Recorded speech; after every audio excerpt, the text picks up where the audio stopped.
Buenos días, chicos. So I want to finish up the explanation of the cultural comparison task, and hopefully you listened to the video on Monday, and then this should be the last one about it. And from here on out, we're just going to be practicing.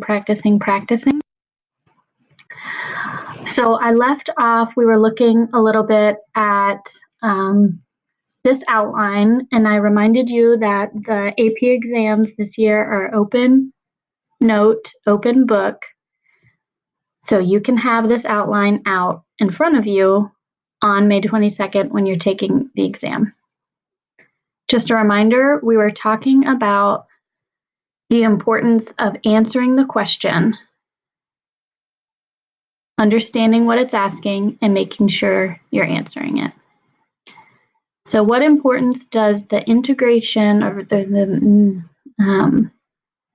mixing, the weaving together, what importance does that integration have in the development, the cultural development in a society?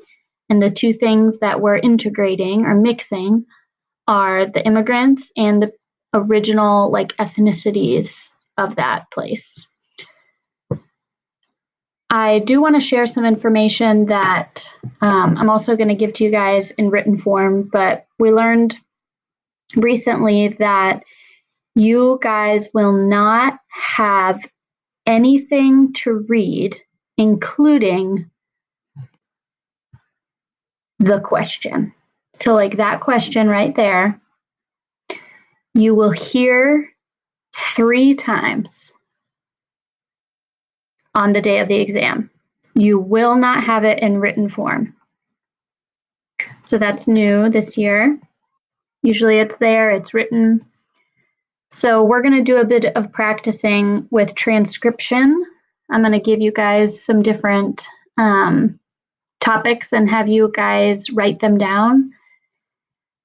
But that's different this year. You're not going to have that in front of you. So you're going to hear it 3 times, and your goal in those 3 times that they say this question to you, whatever question it is on the day of the exam, is you want to try to write down as much of it as you understand. So that's new. So you will not have the question in front of you. You will just have whatever you've written down from what you've understood from hearing the question 3 times. But it is super important to understand the question and to answer the question. So on our outline, we have the Buenos dias. Okay, so we have our introduction. And I told you on the last video, you're going to start by describing your community and giving some examples. So we did that. We talked about different ways that the immigrant cultures have mixed with the cultures in Cincinnati. Okay. I think I said something about linguistic diversity and then some of the festivals. Those were the 2 examples. Okay. All right. So now you want to think of a similarity and a difference between your community and the community that you've chosen. I said this in the last video. I'm going to say it again. You're only choosing one community. So you're not saying something like, oh, en muchos países hispanohablantes. You're not going to say that. You're choosing one, and it needs to be clear which one you've chosen. So I think it's better to choose, if you have the cultural knowledge, it's better to choose a specific place, right? Like a city or something. I think you're going to get the more broad you get with your answer shows that you know less. So if you don't really know how to answer that question and you just kind of talk about Spain in general terms, that you're still able to show off your Spanish with that, and you could probably, get a passing score with that. The ideal world is that you know specific cultural information and you can share that. So that might sound a little bit contradictory to what I told you guys at the beginning of the year, but I don't think it is. So in the beginning of the year, I said, don't be specific, too specific. I kind of meant that, like, if you're not sure about something, right? Or if you're talking in vague terms, don't be really specific. So the example, and we're talking about a cultural comparison example we did before winter break. I don't even remember what it said. It was like something about the role of art in shaping cultural perspectives. So if that's the question and you say there's no art museums in Latin America or something, or there are very few art museums in South America, or in Peru there aren't a lot of art museums, that's just incorrect information. So when you say that, you are automatically losing points because that's incorrect information. So what I was kind of wanting to say was, if you don't know, then you do need to talk in kind of general terms, right? Many times in rural areas, we can see that there are less art museums than in, metropolitan areas, something like that. You could say that.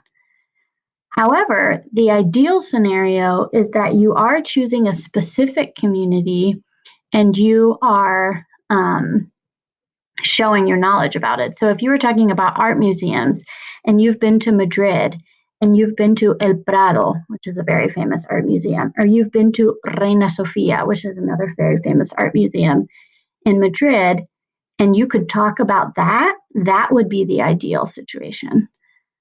So I hope that makes sense. But towards the beginning of the year, when I said don't talk in specifics, I mean, if you're just kind of stating if you're making some general statements about a country, just don't make these blanket statements that are going to make it what you're saying not true. But again, the ideal world is you do know some specific cultural information and you're showing that off. So back to our example here, I said I would compare Cincinnati to southern Spain, and we watched that video a couple weeks ago of, I think his name was Omar, and how he traveled from Ghana to Spain. So, al igual que en mi comunidad. So there you want a similarity. So what could we say? And I'm thinking of this on the spot as I'm making this video. So you could say, al igual que en mi comunidad. Sorry, Carmen's talking. Hang on one second. Sorry.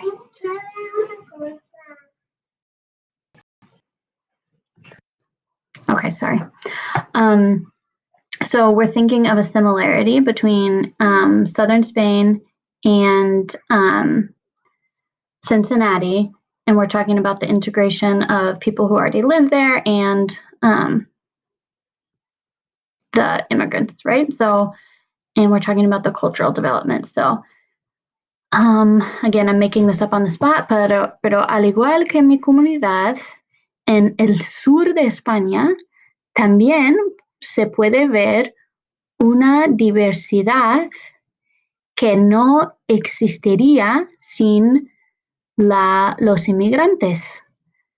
Traen diferentes religiones, idiomas, artes, creencias, música y mucho más que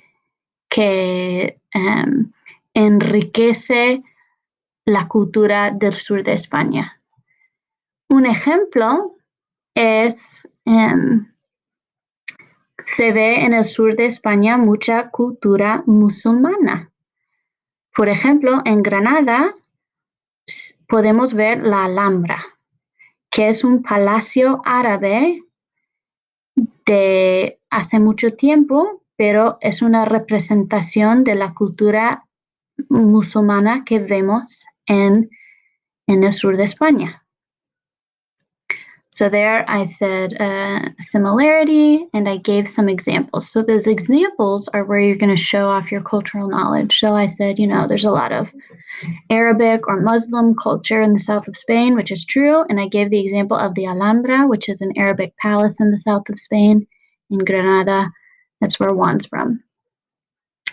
So then now you want to say a difference. So, a diferencia que en mi comunidad, en el sur de España, hay menos inmigrantes que vienen de ciertas partes del mundo, ¿sí? En Cincinnati se ven inmigrantes de todo el mundo, mientras en el sur de España la mayoría de los inmigrantes vienen de África, Latinoamérica y Asia. Esto se ve en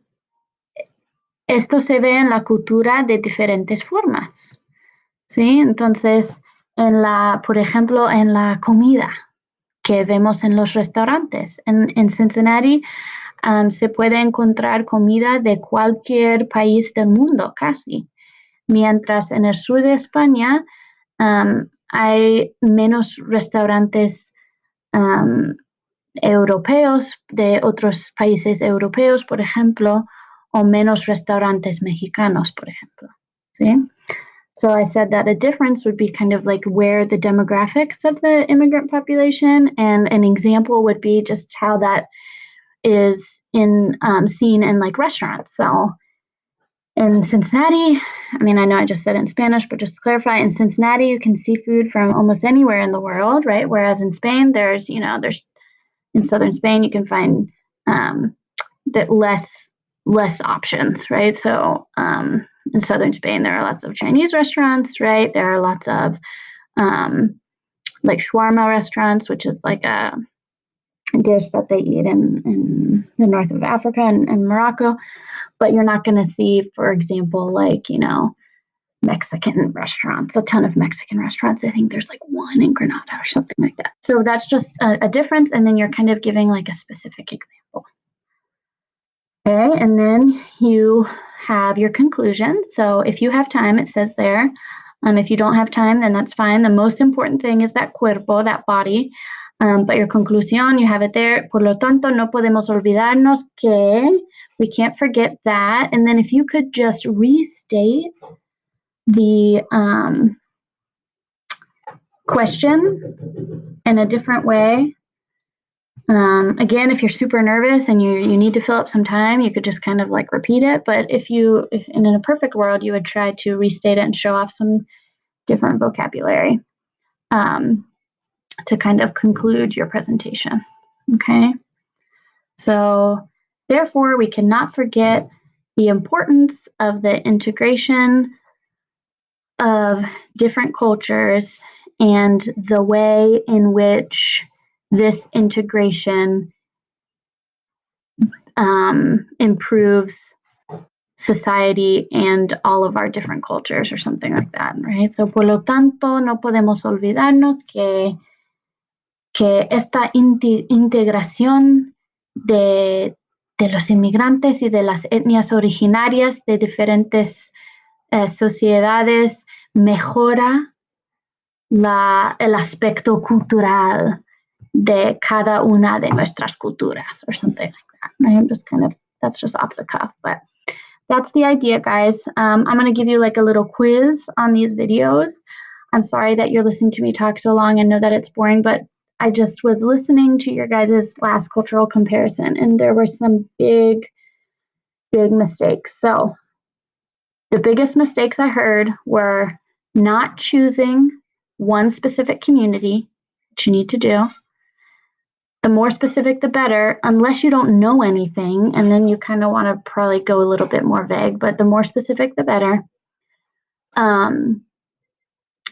You need to understand the question and answer it. Okay. So, for example, the question on this one, it was not asking Hey, do you think immigrants are good for a society? Some of you started talking about all the different ways that immigrants contribute to society that have nothing to do with culture. So that's not answering the question. Okay, so you need to understand the question, answer it, and then you need to use this outline or another outline. If you find some other outline online or in a book you have, that's fine. But some outline, you guys can have that. That is an advantage that you guys have this year. Trying to give examples to show off your cultural knowledge. Okay, and the conclusion isn't necessary, but it is there. You know, you can think about that if you have extra time. Okay, I'm gonna be quiet now. I'm gonna go, and I'll see you guys this week on our Google Meet. Okay, thank you. Adios.